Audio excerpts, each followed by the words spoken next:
చూడండి, ధనవంతులు దేవుని రాజ్యానికి పోరు.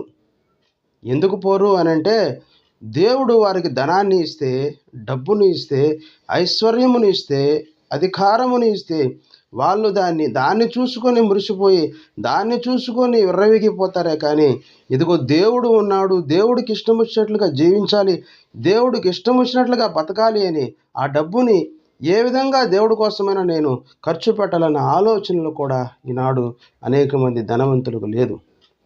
చూడండి, దేవుడు లేని వాళ్ళకి నీ చుట్టూ డబ్బులు నీకు ఇచ్చిండు అని అంటే, నీ చుట్టూ అనేక మందిని పేదవాళ్ళని పెట్టుంటాడు.